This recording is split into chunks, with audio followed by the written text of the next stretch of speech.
Hola a todos, mi nombre es Mario Mateo, yo soy el jefe de laboratorio de micobacterias, doctor Abel Cetrango, de la Universidad de Buenos Aires, el cual pertenece al Instituto de Tisioneumonología, doctor Raúl Bacareza. En el marco del curso de actualización en paciente VIH-Sida de cuidados críticos, hoy voy a presentar el rol del laboratorio de micobacterias en el diagnóstico de tuberculosis en el paciente VIH-Sida. Iniciamos entonces con los objetivos de la presentación, que son los siguientes: comprender la problemática que representa el abordaje de pacientes con coinfección HIV-tuberculosis, revisar y analizar las recomendaciones de las guías OMS 2024 en relación con la coinfección HIV-tuberculosis, describir los métodos de diagnóstico rápido que son de utilidad en estos individuos, detallando sus fundamentos, ventajas y limitaciones. Y por último, concientizar sobre las dificultades y desafíos que propone la coinfección HIV-tuberculosis en un laboratorio especializado de micobacterias. Iniciamos con las guías OMS 2024. Pareciera que empezamos al revés, porque empezamos por la bibliografía, pero realmente es muy relevante. ¿Por qué? Estas guías han salido prácticamente en este mismo momento. Una tiene fecha de abril del 2024 y otra de mayo del 2024. ¿Por qué digo que estas guías son muy relevantes? Porque son guías que hablan sobre tuberculosis y sus comorbilidades. Y obviamente, hablando de tuberculosis y comorbilidades, mencionan la principal comorbilidad de tuberculosis, que es el virus VIH. Bien, en estas guías se señalan los pasos a seguir y los objetivos a alcanzar en pacientes con coinfección VIH-tuberculosis. Y además, se recomiendan prácticas para optimizar el diagnóstico y el tratamiento. ¿Qué quiere decir esto? Que son guías de referencia para todos aquellos que, de alguna manera y en algún momento, estamos frente a pacientes que tienen la coinfección. Para introducirnos al tema, acá vemos cómo la tuberculosis en pacientes que son VIH positivos es una enfermedad distinta. Es una enfermedad mucho más grave y mucho más peligrosa. Simplemente mirar los datos. Veamos esto. En individuos que tienen tuberculosis latente, ¿sí? O sea que están infectados pero no enfermos, hay 14 veces más posibilidad de desarrollar una tuberculosis activa durante su vida en un individuo VIH positivo que en uno no VIH. En individuos con tuberculosis activa, es decir, en enfermos, está también comprobado que hay una peor evolución durante el tratamiento. Hay más del doble de mortalidad frente a pacientes que no son VIH y además está comprobado también que el estatus de VIH positivo es un riesgo para desarrollar resistencia a drogas, lo cual también, obviamente, complica luego los tratamientos. Siempre creemos que la tuberculosis es una enfermedad crónica, ¿sí? Sin embargo, en pacientes VIH positivos tenemos que cambiar este concepto, sobre todo en aquellos que tienen un mal estatus inmunológico. En estos pacientes, la tuberculosis puede progresar muchísimo más rápido y ya dejar de ser una enfermedad crónica para convertirse en una enfermedad subaguda y hasta aguda. ¿Qué pasa entonces? Pasa que muchas veces estos pacientes que evolucionan muy rápidamente tienen necesidad de internarse en unidades de cuidados intensivos. ¿Por qué? Porque en las tuberculosis pulmonares desarrollan rápidamente una insuficiencia respiratoria severa y además hay una fuerte tendencia a realizar formas extrapulmonares y diseminadas que generalmente son muy graves, como ocurre, por ejemplo, con la tuberculosis meningia o la tuberculosis renal. La tuberculosis sigue siendo la primera causa de muerte en pacientes VIH-Sida. Y además, como dicen estas últimas guías de la OMS, en muchos casos el paciente muere sin tener diagnóstico de tuberculosis, el cual después se hace durante la autopsia. Todo esto nos está marcando que finalmente la tuberculosis en estos pacientes es una enfermedad donde necesitamos respuestas rápidas y conductas rápidas, porque si no, el paciente puede evolucionar de manera grave, muy rápidamente y morir. Volvemos entonces a las guías OMS 2024, donde se establecen una serie de 31 recomendaciones para el manejo de individuos con coinfección VIH-TB. Dentro de esas recomendaciones se incluyen varias actividades. Primero, estrategias Estrategias para screening y detección de tuberculosis activa en pacientes con serología VIH positiva ya conocida. Segundo, estrategias para realizar diagnóstico de VIH a todo paciente con tuberculosis activa confirmada. Tercero, sugerencias para el uso de métodos rápidos de laboratorio para diagnóstico de tuberculosis activa. Cuarto, estímulo para la búsqueda de tuberculosis latente en pacientes con VIH. Y quinto, recomendaciones para profilaxis en los casos de tuberculosis latente y tratamiento para individuos enfermos. Sucesivamente, durante la presentación, vamos a ir hablando de todas estas estrategias que plantea la Organización Mundial de la Salud. La primera estrategia que recomiendan las guías de la OMS es hacer screening de tuberculosis en pacientes VIH positivos. ¿Qué quiere decir esto? Quiere decir no esperar a que el paciente llegue a una unidad de cuidados críticos en un muy mal estado para acordarnos que ese paciente podía llegar a tener una tuberculosis. La idea es buscarlo mucho antes, estar atento. Ya habíamos hablado recién de las 14 veces más de posibilidad que había de pasar de una tuberculosis latente a una activa. Entonces, la idea es buscar eso. Entonces, ¿qué dice la OMS? Primero, búsqueda de tuberculosis activa en visitas de control médico. Y lo que dicen es, cada vez que un paciente HIV hace un control médico, controlar los 4 síntomas clásicos de la tuberculosis. Fiebre, tos recurrente, pérdida de peso y sudoración nocturna. Y esto el médico lo debiera controlar aún cuando el paciente no le diga nada. Debería ser rutinario. Segundo, en el laboratorio también se puede hacer una búsqueda de tuberculosis activa. Lo que se vio en el laboratorio es que el dosaje de proteína C reactiva puede funcionar como un marcador de tuberculosis activa en pacientes VIH, con un punto de corte de 5 microgramos por mililitro. Lo tercero es el pedido de rayos X de manera rutinaria a los pacientes VIH. E incluso hablan de usar herramientas de detección computarizada para la observación de las radiografías. Es decir, ya que está de moda, la inteligencia artificial o ese tipo de cosas que nos permiten decidir mejor sobre el resultado de las imágenes. Y lo último, el uso de test de diagnóstico rápido en poblaciones con alta prevalencia de tuberculosis, como por ejemplo en salas de internación, cárceles y otras comunidades cerradas, poblaciones de individuos de alto riesgo y contacto cercano de tuberculosis como adictos en situación de calle. ¿Qué dice entonces la MSI? No esperemos que se enfermen. Vayamos todo el tiempo siguiéndolos y haciéndoles test para detectar la enfermedad rápidamente, antes que los síntomas sean mucho más grandes. Obvio, para una estrategia de este tipo hay que tener dinero.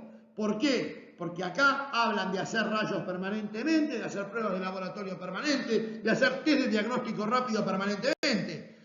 Para hacer eso necesitamos inversión, si no se hace imposible. En la Argentina, donde todavía no podemos hacer un test rápido a los pacientes enfermos, por lógica no podríamos utilizar métodos de diagnóstico rápido para estar haciendo screening.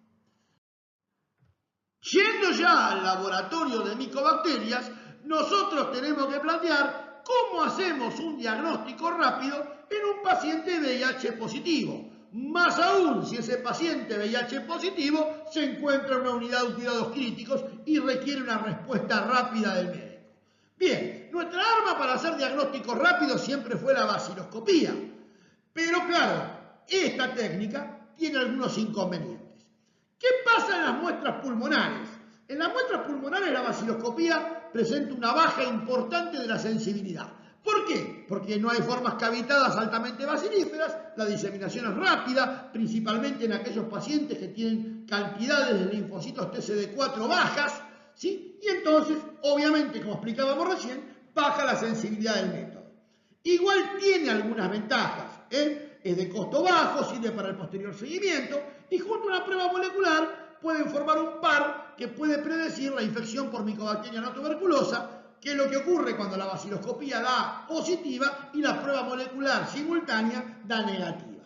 Bien, ¿qué pasa con las muestras extrapulmonares? Ahí es al revés, sube la sensibilidad de la vaciloscopía, principalmente en los ganglios linfáticos, donde se concentran los bacilos ácido alcohol resistentes. Pero de todos modos, en ninguna muestra la vaciloscopía pasa del 50% de sensibilidad. Y en algunas muestras, como los líquidos cefalorraquídeos, tiene una sensibilidad inferior al 10%. ¿La seguimos haciendo? Sí, obviamente, porque es una herramienta que nos sigue sirviendo, como explicaba recién, para ciertas cosas, pero está claro también que esta herramienta sola, para este tipo de pacientes que están en cuidados críticos, es una herramienta buena, pero insuficiente. Volviendo entonces a las guías de la Organización Mundial de la Salud, estas guías dicen que en pacientes VIH positivos con alta sospecha de tuberculosis activa, lo que hay que usar es los test rápidos de biología molecular como primer prueba diagnóstica. En realidad, la Organización Mundial de la Salud dice que en todos los pacientes hay que usar test rápidos de biología molecular como primer prueba diagnóstica. Pero en el caso de los VIH positivos, esto se justifica aún más. Por ejemplo, en Argentina, donde nosotros no podemos cubrir con test rápido a toda la población, a los pacientes VIH positivos los consideramos un grupo prioritario. Bien, en pacientes VIH positivos, los test de biología molecular presentan una sensibilidad del 69% y una especificidad del 98% si consideramos tuberculosis en todas las localizaciones, tanto pulmonares como extrapulmonares.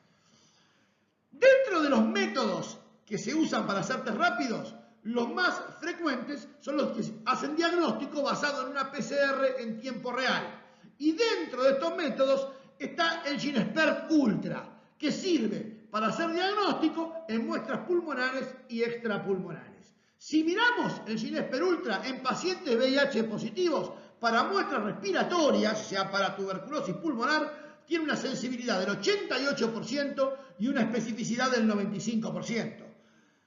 Comparemos esto contra la vaciloscopía y vemos que tenemos un aumento importantísimo de la sensibilidad y por lo tanto un aumento importantísimo del diagnóstico. Otra cosa importante con GeneXpert Ultra, se puede hacer en líquidos cefalorraquídeos, se puede hacer en nódulos linfáticos, se puede hacer en líquidos de punción, pleural, pericárdico, peritoneal y sinovial, en los 4, y también se puede hacer en orina. O sea que podemos diagnosticar tuberculosis en un montón de localizaciones distintas. Y otra cosa más, en las guías 2024 se está habilitando el uso de muestras de sangre para GeneXpert Ultra, ¿sí? Con una sensibilidad del 56% y una especificidad del 94% para el diagnóstico de tuberculosis diseminada. Todo muy bueno. ¿Cuál es el gran problema? El gran problema es que la empresa que, digamos, maneja GeneXpert en la Argentina, lamentablemente se retiró del país, van a quedar menos equipos y eso nos va a obstaculizar el diagnóstico. Otra vez lo mismo que decíamos antes, estos métodos son indiscutibles, son buenísimos, pero requieren de inversión, ¿sí? Y de infraestructura. Si no tenemos el GeneXpert, tenemos otras posibilidades de realizar diagnóstico basado en PCR en tiempo real. Estos otros equipos son los llamados test multiplataforma, ¿sí? Que son test que permiten hacer simultáneamente un número grande de pruebas con una sensibilidad general para el diagnóstico del 94% y una especificidad del 98%. Es decir, que tienen un buen rendimiento. Dentro de los test multiplataformas hay 3 que son los más importantes, que son el BD-Max de la empresa Becton Dickinson, el Abbott Real Time MTB, que es de la empresa Abbott, y por último el Cobas MTB, que es de la empresa Roche. ¿Qué problema tienen los test multiplataforma? Fueron validados por la Organización Mundial de la Salud en el año 2021, pero esa validación se realizó solo para muestras respiratorias, con lo cual en estos equipos no se pueden hacer ensayos para muestras que permitan diagnosticar una tuberculosis extrapulmonar. En relación con pacientes VIH positivos, en el último tiempo también se generalizó el uso de biomarcadores para realizar diagnósticos rápidos. En principio vamos a definir qué es un biomarcador. Es una molécula que se encuentra en sangre, en líquidos o tejidos del cuerpo y cuya presencia puede indicar algún tipo de patología. Bien, ¿cuál es el biomarcador que utilizamos para tuberculosis?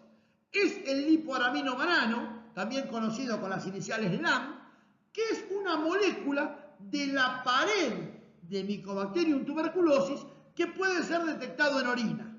¿Cómo? Mediante un test de flujo lateral o una inmunocromatografía lateral, que es la prueba que sirve para detectarlo y de esa manera hacer el diagnóstico. Las guías OMS 2024 dicen que puede hacerse esta prueba en adultos y niños, cuando tienen VIH avanzado, en individuos VIH con signos y síntomas de tuberculosis y en individuos VIH internados que tengan una cuenta de linfocitos TCD4 menor a 200 por milímetro cúbico o bien ambulatorios con una cuenta de linfocitos de TCD4 menor a 100 por milímetro cúbico. A ver, lo que se dice es que la prueba de TB-LAM aumenta mucho su sensibilidad cuando la cuenta de linfocitos TCD4 disminuye, es decir, tiene una alta capacidad para determinar TBC diseminada en pacientes HIV con mal estatus inmunológico.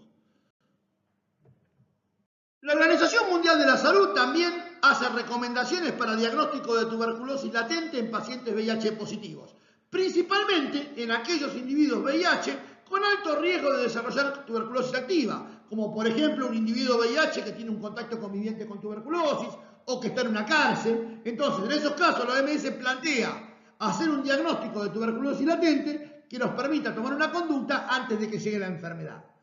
¿Qué pruebas sugiere? La prueba cutánea con tuberculina, que es la clásica, la que se usó toda la vida, pero también sugiere las pruebas modernas, que son, por ejemplo, las pruebas de IGRA. La prueba de IGRA es una prueba que se hace en sangre y donde se ve la liberación de interferón gamma por células inmunes, que es la prueba que también se conoce, digamos, coloquialmente como cuantiferol, ¿sí? Y por último, también pruebas cutáneas con antígenos específicos de Mycobacterium tuberculosis nuevos, como el SAT6 o el CFP10, que son los que, de alguna manera, mejoran la prueba de la tuberculina antigua. Obviamente que en los pacientes que tienen tuberculosis latente demostrada, HIV positivos, tiene la utilidad esto de que se puede realizar un tratamiento profiláctico preventivo. Y por último, lo que también plantea la Organización Mundial de la Salud es la búsqueda reversa. Es decir, en pacientes donde tienen tuberculosis activa con diagnóstico confirmado, fijarse que no sean VIH. Porque eso también pasa. Hay veces que tenemos pacientes con tuberculosis que son VIH y desconocemos el estatus de VIH. Entonces, ¿qué nos plantea la OMS? Primero, todo paciente con tuberculosis hay que hacer una prueba de detección de VIH. Listo. Se tiene que conocer el estatus de VIH en todo paciente con tuberculosis. Segundo, en pacientes con coinfección VIH-tuberculosis, ofrecer test de VIH a todos los contactos convivientes. Tercero, en lugares de alta prevalencia de VIH, todos los contactos convivientes y contactos cercanos de un paciente con tuberculosis también había que testearlos para VIH. Y la pareja o parejas de pacientes con coinfección VIH-tuberculosis hay que testearlas para VIH y para tuberculosis, para los dos. ¿Qué quiere decir esto? Que en el caso de las coinfecciones VIH-tuberculosis, siempre cuando tenemos VIH estamos buscando o escrineando a ver si hay tuberculosis ahí. Pero también el camino reverso. En aquellos pacientes que tienen tuberculosis, siempre sospechar que pueden tratarse de VIH. Hasta ahora vimos en la presentación cuáles son los métodos y normas para realizar diagnóstico de tuberculosis en pacientes VIH positivos de la mejor manera. A partir de ahora, en la segunda parte de la presentación, vamos a ver el equipamiento que nos permite realizar pruebas rápidas en el laboratorio de biología molecular. Dentro de los métodos basados en PCR en tiempo real, como habíamos nombrado antes, está el GeneXpert MTBRIF. En la figura, a la izquierda, se ven los módulos y el software, y al centro y a la derecha se observan los cartuchos, al centro desarmado y a la derecha cerrado. Las muestras ingresan a los cartuchos, que después van a pasar a los módulos, donde se va a realizar la técnica de PCR en tiempo real. Como explicamos anteriormente, GeneXpert MTBRIF admite una amplia variedad de muestras, tanto pulmonares como extrapulmonares, en las cuales se puede realizar el diagnóstico de tuberculosis.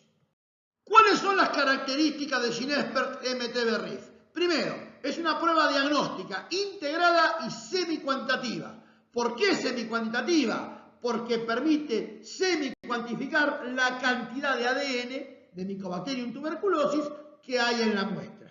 Y con eso, en forma indirecta, la carga bacilar. Fue aprobada por la Organización Mundial de la Salud desde 2011, primero para muestras pulmonares y luego también para extrapulmonares, esto ya lo explicamos.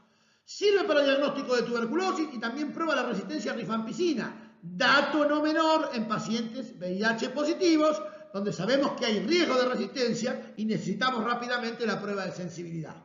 Bien, brinda un resultado en aproximadamente 2 horas desde que se inicia el procesamiento de la muestra, o sea, es un método muy rápido. Y además, que no está en la figura, tiene otra ventaja, que es que no requiere condiciones de bioseguridad en el laboratorio muy elevadas. Esto es importantísimo porque en laboratorios que no sean altamente especializados, igual se puede realizar la prueba de GeneXpert. GeneXpert, además, ha tenido una ventaja, que es que ha logrado evolucionar a unos cartuchos que son mejores, que se conocen con el nombre de GeneXpert Ultra. Si ustedes se fijan en esta tabla, ¿sí?, que compara el GeneXpert tradicional con el Ultra, en el último renglón que dice costo, fíjense que para el GeneXpert tradicional dice no se utiliza más. ¿Por qué? Porque la empresa ha sacado del mercado los cartuchos tradicionales y ha dejado solamente los cartuchos de GeneXpert Ultra. ¿Qué ventajas tiene el GeneXpert Ultra? Primero, aumenta mucho la sensibilidad, principalmente en muestras extrapulmonares.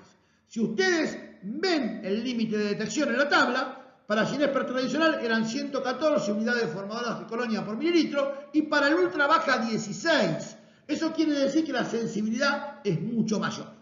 Bien, también baja un poquito el tiempo del ensayo, eso también es una ventaja, aunque no la más importante. Y por último, también hay una mejora en cuanto a la detección de resistencia a rifampicina, porque cambiaron la forma de detectarla a través de la medición de temperaturas de melting en lugar de la curva de fluorescencia. Todo esto hace que el GeneXpert Ultra sea mucho, digamos, mejor que la versión tradicional, y esto fue también lo que generó la gran ventaja de este equipo de poder manejar muy bien las muestras extrapulmonares de baja carga bacilar. Acá tenemos una imagen muy importante para comentar. ¿Los métodos de biología molecular son buenos? Son buenísimos. ¿Sirven? Obviamente que sirven, pero tienen limitaciones. Y nosotros tenemos que conocer las limitaciones, porque si no, pedimos mal, gastamos dinero innecesariamente, ¿sí? Y además de eso, después nos vienen resultados que en lugar de ayudarnos, nos terminan complicando. Entonces, ¿qué tenemos que tener en cuenta? Los métodos de biología molecular no sirven para control de tratamiento. No pueden ser utilizados para diagnóstico de tuberculosis en casos de recaídas, reinfecciones o abandonos de tratamiento hasta 5 años después de finalizado el tratamiento anterior. ¿Por qué es esto? Porque está comprobado que en un tratamiento anterior, por más que el paciente se cure, quedan restos de ADN que pueden tardar hasta 5 años en limpiar. Y estos restos de ADN nos van a dar falsos positivos. Bien, otra cosa importante, el cultivo continúa siendo el método gold estándar. Una prueba molecular negativa no descarta tuberculosis de manera absoluta. Si bien son pruebas muy sensibles y muy creíbles, el cultivo sigue siendo el gold estándar. La otra vez, a modo de anécdota, un profesional colega me decía, yo para una muestra ya cultivo no pido más, si tengo el GeneXpert. Es un error, el cultivo sigue siendo el método gold estándar. ¿Estamos de acuerdo? Y otra cosa, en muestras extrapulmonares, sobre todo en los líquidos cefalorraquídeos, la sensibilidad del método es muy dependiente del volumen de la muestra.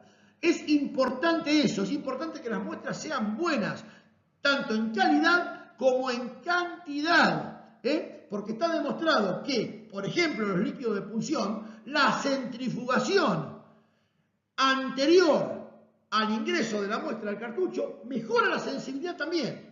Entonces, si nosotros vamos a hacer una prueba rápida donde vamos a apostar a hacer un diagnóstico, cualquier cosa que hagamos que nos mejore la sensibilidad es buena. La otra evolución que tuvo el método GeneXpert es la evolución GeneXpert MTB-XDR, que sirve para hacer una prueba molecular para detección de resistencia a algunas drogas de primera línea como la isoniazida y de segunda línea como la tionamida, aminoglucósidos y fluorquinolonas, Y este cartucho estaba pensado o recomendado para hacerlo en muestras que dan resistencia a rifampicina en la prueba inicial. Bien, tiene algunos problemas. Primero, requiere un equipamiento distinto para la realización, es decir, los módulos tienen que tener capacidad para leer en 10 canales de fluorescencia distintos. Por lo tanto, equipos que hagan esta prueba en el país, en Argentina, hay muy poquitos, ¿sí? Por otro lado, también hay un tema. Si nosotros, como decíamos recién, no tenemos todavía la infraestructura ni la inversión como para poder ofrecer la prueba de PCR en tiempo real, la inicial, a todos los pacientes, hacer una inversión para ir a un segundo cartucho puede parecernos innecesario. De todos modos, es una opción válida, ¿sí? Y obviamente sirve para pacientes que tienen resistencia para ampliar el antibiograma. Y acá una muy linda imagen que nos permite ver el impacto de las pruebas moleculares en el diagnóstico de tuberculosis, ¿sí? Miren esto. Ginexpert, en líquidos cefalorraquídeos, frente al cultivo, que es el patrón de referencia, los cartuchos anteriores tenían un 70% de sensibilidad. Con los cartuchos actuales, con el Ultra, tenemos un 87% de sensibilidad. Y esto en 2 horas. Si ustedes recuerdan, decíamos que la baciloscopía tiene una sensibilidad menor al 10%. O sea, que en una prueba rápida como la baciloscopía estamos saltando de un 10% a un 87%. Miren los líquidos pleurales, con el Ginexpert Ultra 70%. ¿Qué sensibilidad tiene la baciloscopía en un líquido pleural? Entonces, ven como acá, bueno, ni hablar en los aspirados de ganglio, en las biopsias de ganglio, donde prácticamente se llega casi al 90% de sensibilidad. Entonces, acá es donde nosotros decimos el impacto de las pruebas moleculares en el diagnóstico de tuberculosis en los pacientes que son o pertenecen a los grupos elegidos. Por ejemplo, ya que estamos hablando, los VIH positivos. Entonces, para ir a un ejemplo más gráfico, si tenemos un paciente VIH positivo en una unidad de terapia intensiva, nosotros con un líquido cefalorraquídeo estaríamos en el 87% de los casos en condiciones de hacer el diagnóstico de tuberculosis meningia el mismo día. O de tuberculosis pleural con un 71% de eficacia también en el mismo día. Por dar un ejemplo. Entonces, acá es cuando yo digo el impacto, llamémoslo así, brutal de los métodos rápidos en el diagnóstico de la tuberculosis. ¿Sí? Porque no es lo mismo para el médico de terapia tener que estar pensando en cubrir 3, 4, 5 o 6 patologías distintas que en saber el mismo día que ya tenés el diagnóstico de la patología y que tiene esa patología, que en este caso es tuberculosis. Entonces, eso en esta imagen se puede ver muy bien. Además, con una especificidad muy alta en prácticamente todos los casos, es decir, con muy poca cantidad de falsos positivos, es decir, un valor predictivo positivo muy importante. La otra opción que tenemos en pruebas de diagnóstico rápidas basadas en PCR en tiempo real, como habíamos explicado antes, son los equipos multiplataforma. En el laboratorio Cetrángulo tenemos el equipo de Becton Dickinson que se conoce con el nombre de BD-Max. Como habíamos explicado antes, estos equipos multiplataforma permiten realizar un número importante de pruebas de manera simultánea, en este caso 24. Estos equipos están diseñados para trabajar con una alta carga de muestras, ¿sí? Y poder realizar, como pide la Organización Mundial de la Salud, la prueba universal a todos los pacientes. Podemos observar acá más detalladamente el equipo BD-Max. Del lado derecho se observa el software, del lado izquierdo se observa el equipo donde se produce la reacción de PCR en tiempo real, que en el equipo BD-Max se realiza con unas tiras especiales y en 2 pasos secuenciales. El primero, donde se produce la extracción del ADN, y el segundo, donde se produce la PCR en tiempo real propiamente dicha. El tiempo que tarda el equipo es variable de acuerdo a la cantidad de muestras que se le coloque. Pero podríamos decir en forma de promedio que si el equipo funciona con las 24 muestras simultáneas, que es lo máximo que admite, puede sacar los 24 resultados en un tiempo aproximado de entre 4 y 5 horas. Las características del BD+. Bueno, podríamos decir que es un test de complejidad moderada, es quizás un poquito más laborioso para el operador que el GeneXpert. Admite hasta 24 ensayos simultáneamente, eso ya lo dijimos. Está validado para esputo solamente, lo podríamos ampliar a muestras respiratorias. Lo que es seguro es que para muestras extrapulmonares no está validado. Tiene un umbral de detección, según informa la empresa, de 1 unidad formadora de colonia por mililitro. De ser cierto esto, es un umbral de detección bajísimo, o sea, la sensibilidad es altísima. Nosotros creemos que para poder demostrarlo necesitamos más estudios en el laboratorio, ya que es muy difícil llegar a ese umbral de detección y no creemos que sea tanto, si bien el equipo funciona muy bien. Una gran ventaja que posee BD+ es que detecta resistencia a rifampicina e isoniazida en el ensayo inicial. Esto es una ventaja frente a GeneXpert, que requería de 2 cartuchos y 2 pruebas. Acá todo se hace en una única prueba. Es de gran utilidad en laboratorios de alta carga de muestras, pensado para la prueba universal, es decir, para poder hacer una gran cantidad de muestras, digamos, en una sola corrida. Y también posee las mismas limitaciones que los métodos anteriores, que son las mismas de todos los métodos de biología molecular y que ya dijimos en su momento, no sirve para controles de tratamiento, no sirve en caso de abandonos y recaídas hasta 5 años después de finalizado el episodio anterior. Todo lo que ya dijimos en su momento vale también para estos métodos.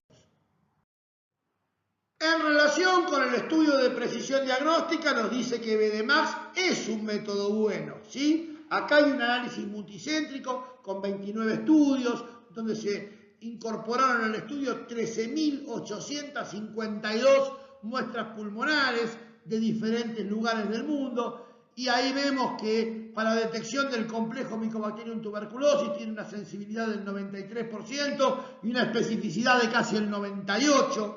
Y para la detección de resistencia a rifampicina también tiene una sensibilidad que supera y una especificidad que superan ampliamente el 95%. Para la detección de resistencia a isoniazida la sensibilidad del 86%, pero ojo, porque esa sensibilidad para la detección de resistencia a isoniazida es un poco más baja en todos los métodos, en el GeneXpert también, y tiene que ver con una cuestión biológica, que es que la resistencia a isoniazida está más dividida en diferentes genes y en diferentes regiones de esos mismos genes. Entonces eso hace que siempre la sensibilidad sea un poquito más baja, pero de todos modos es aceptable desde ya. Podemos decir a modo de resumen que el equipo BD+ también es un equipo bueno, funciona muy bien y lo que nos quedaría en el debe es que pueda aplicarse en muestras extrapulmonares. Pasando ya a los biomarcadores, acá tenemos el test de detección del lipoalabinomanano en orina, también llamado TB-LAM. Como dijimos antes, es un test de flujo lateral, una inmunocromatografía lateral, fácil de realizar, ideal para implementar en el punto de atención, en el point of care, ¿sí? Que tan de moda está en estos días. No requiere equipamiento adicional, simplemente con una pipeta que descargue de 60 microlitros de orina se hace y ofrece un resultado en 25 minutos. Obviamente, ya habíamos dicho las limitaciones, ya habíamos dicho, digamos, los pacientes en los que se puede utilizar, pero esto lo nombramos porque es un test que fue diseñado para la detección de tuberculosis diseminada en pacientes HIV positivos.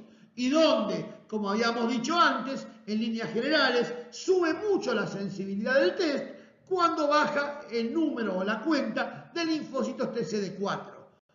O sea, es un test ideal para HIV positivos en mal estatus inmunológico.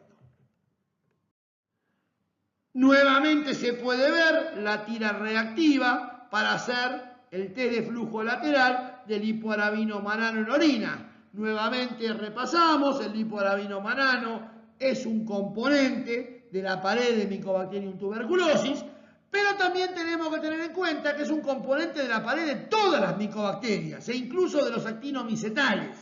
Entonces, esto hay que tenerlo en cuenta porque la prueba puede tener algunos falsos positivos. El otro día, en una jornada, un colega contó que le había dado positiva una prueba de lipoarabino malano en orina en un paciente HIV que después fue diagnosticado con un Rhodococcus. O sea que ahí tuvo un falso positivo frente a un actinomicetal. Estas cosas las tenemos que tener en cuenta, ¿sí? Otra cosa interesante para decir es que se está tratando de realizar un test de TB-LAM de tercera generación, donde lo que va a haber es una concentración de la orina previa a la determinación del test de flujo lateral, que va a permitir aumentar mucho la sensibilidad y por ahí también entonces diversificar los pacientes, ya que esta digamos, prueba, por ahora, como explicamos, está orientada a pacientes HIV positivos, principalmente los que están en un mal estatus inmunológico. Bueno, esta prueba, yo siempre digo, es un excelente test de screening, pero que después debe ser confirmado mediante otro tipo de test en los laboratorios, digamos, de micobacterias. La fortaleza de esta prueba es que es una prueba muy sencilla, que se puede hacer en cualquier facilidad, por ejemplo en una guardia, y que da un resultado en 25 minutos. Y por último vamos a hablar un poquito de la secuenciación de ácidos nucleicos, que ya en las guías de diagnóstico de tuberculosis de la OMS se lo empieza a nombrar con mucha fuerza. La secuenciación consiste en determinar el orden exacto de los nucleótidos que componen la molécula de ADN y conforman el código genético, que en el caso de Mycobacterium tuberculosis tiene un tamaño aproximado de 4.400.000 bases y consta de aproximadamente 3.924 genes.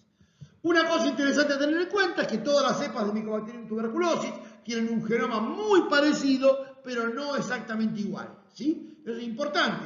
Tienen alta homología, pero al no ser exactamente iguales, nosotros mediante la secuenciación completa del genoma podemos diferenciar distintas cepas. ¿Y cómo es que se llegó a esto? ¿Sí? A la secuenciación de genoma completo, porque tenemos que decirlo.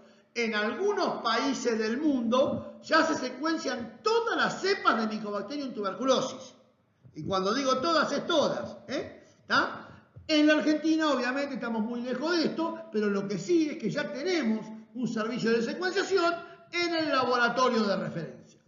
¿Cómo se logró esto? Esto se logró cuando aparecieron en escena los equipos secuenciadores de última generación que secuencian gran cantidad de segmentos de ADN en forma masiva y simultánea, en poco tiempo y con menor costo. A partir de esa aparición se empezó a facilitar la secuenciación. Acá hay un tema, es muy interesante, brinda mucha información, pero tiene un análisis complejo de resultados y se requiere de gente que sepa bioinformática, ¿sí? ¿Está? Entonces, si vos querés tener un servicio de secuenciación, tenés que tener dos cosas, un secuenciador y un bioinformático que te sepa analizar los resultados. Entonces podemos decir que si tenemos el equipamiento y tenemos el personal capacitado, podemos hacer secuenciación de genoma completo. Y las utilidades son múltiples y muy buenas. Por ejemplo, hacer un análisis simultáneo de muchos genes específicos. Por ejemplo, todos los genes que participan en mecanismos de resistencia a drogas. ¿Qué estamos diciendo? Que tendríamos un antibiograma molecular donde estaríamos viendo la sensibilidad o resistencia a todas las drogas de un tratamiento de primera y segunda línea. Cosa que el Instituto Malbrán ya hace.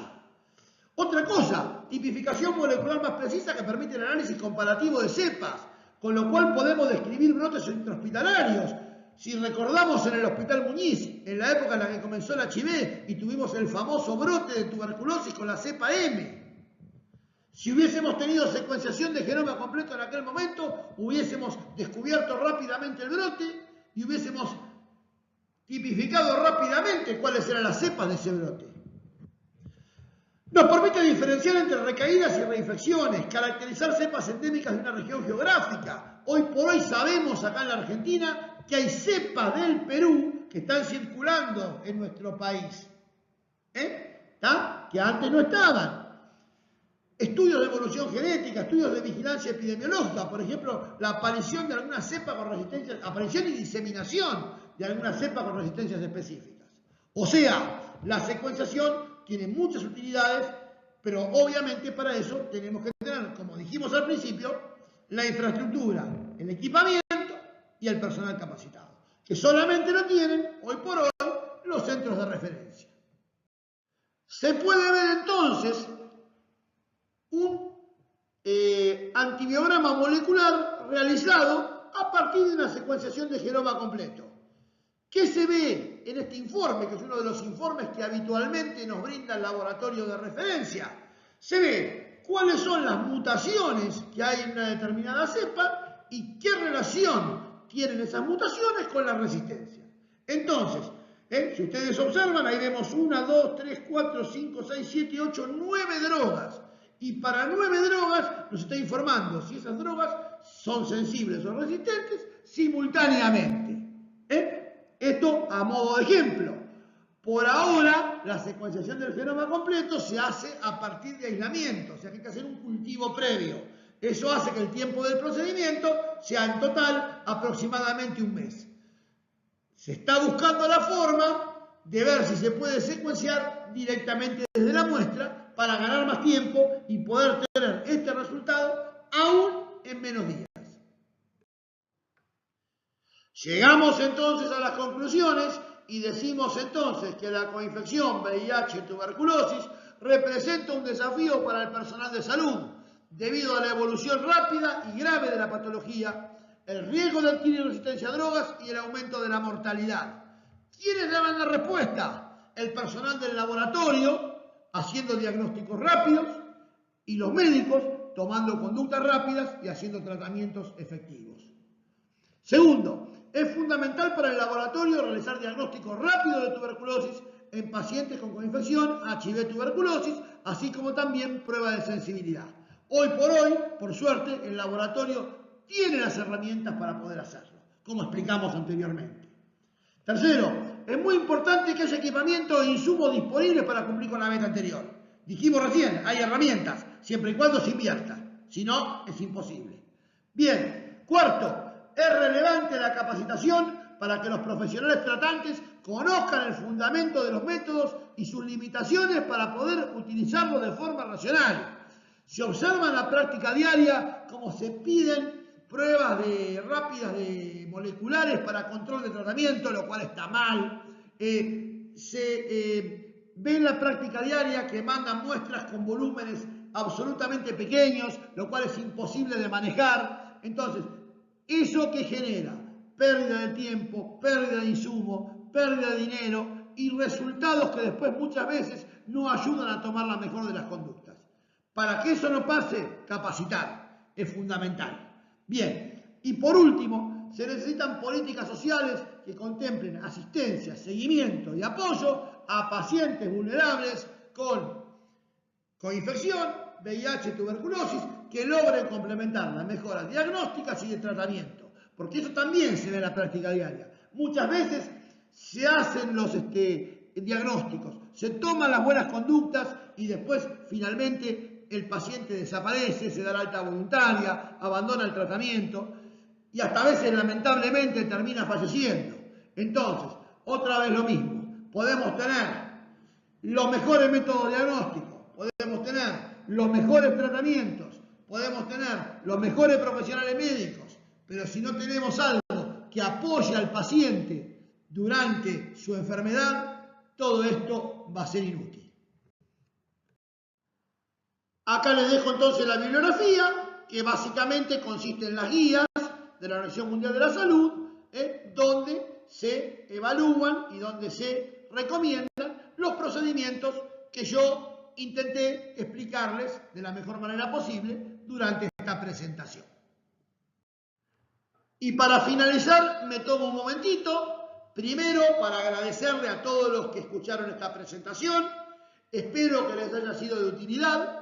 Yo estoy a disposición absoluta para evacuar todo tipo de dudas. Sé que después va a haber unos encuentros a través de Zoom, donde se van a hacer preguntas sobre estos temas, de los cuales yo voy a participar muy gustosamente.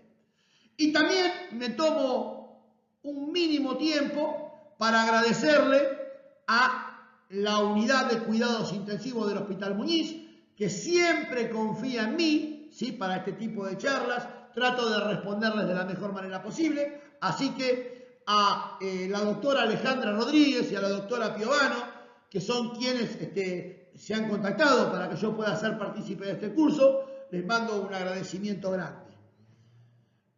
Por último, y ahora sí para terminar, ahí en el final de la presentación está la fachada del Hospital Muñiz y del Instituto de Fisiopneumología Dr. Raúl Bacareza, que es de la Universidad de Buenos Aires, que son los dos lugares que a mí me permitieron mi formación. Muy agradecidos a ellos, y si yo puedo enseñar o dar algo en una presentación, es gracias a los institutos que me formaron y a los profesionales que a mí me formaron durante tanto tiempo.